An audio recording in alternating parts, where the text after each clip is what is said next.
de ce 1er mars, nouvelle hausse du prix du tabac, hausse forte, le prix du paquet augmente en moyenne de 1 €. Damien Mascret, bonjour. Bonjour. Vous êtes journaliste au Figaro Santé.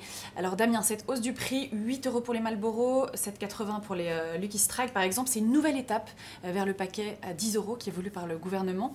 Est-ce que c'est vraiment efficace pour faire baisser la consommation?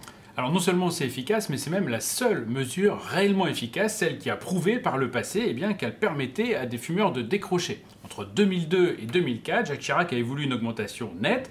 Il avait dit « je mène la guerre contre le tabac ». Et on avait eu une augmentation de 8% en 2002, de 14% en 2003 et de 24% en 2004. Et bien ces hausses répétitives avaient permis à 1 800 000 Français de décrocher du tabac. Donc c'est efficace. 8 € le paquet, ça commence à impacter sérieusement le pouvoir d'achat. Ça fait 40 centimes la cigarette, en tout cas pour les Marlboro. Sait-on sur qui ça agit le plus, Damien? C'est ceux qui veulent arrêter et qui essayent depuis longtemps de le faire et là ça les dissuade complètement, ou c'est ceux qui ne sont pas encore fumeurs et que ça peut complètement décourager? Alors on espère avoir un effet effectivement sur ceux qui n'ont jamais fumé pour qu'ils n'entrent pas dans le tabac, mais par le passé ce qu'on a surtout prouvé c'est que les fumeurs décrochaient, et donc on espère surtout que les jeunes qui sont des gros consommateurs, en France on est même les pires en Europe, un jeune sur 3 à 17 ans fume quotidiennement, c'est une catastrophe pour la santé publique. Et bien on pense que les jeunes vont être fortement impactés, c'est ce qui s'était passé.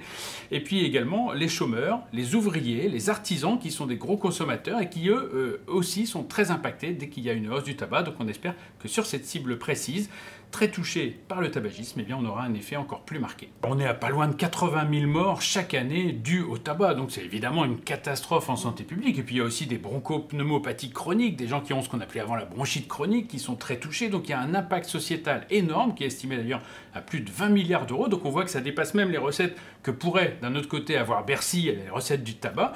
Donc il y a vraiment un impact très fort. Et je rappelle aussi qu'on devrait atteindre en 2020 10 €, là, un seuil symbolique qui aura sûrement un impact encore très marqué, même si cette fois-ci, on l'a vu, la hausse sera peut-être plus progressive pour aller jusqu'à 10 € qu'elle ne l'a été par le passé. En 2014, on avait été très déçus par Marisol Touraine et par François Hollande qui avaient tous les deux dit que le prix du tabac était déjà très cher, c'est vrai, mais c'était pas suffisant pour faire décrocher les fumeurs, alors que cette fois on a un bon alignement, on a à la fois Emmanuel Macron, on a à la fois Agnès Buzyn, la ministre de la Santé, Gérald Darmanin à Bercy.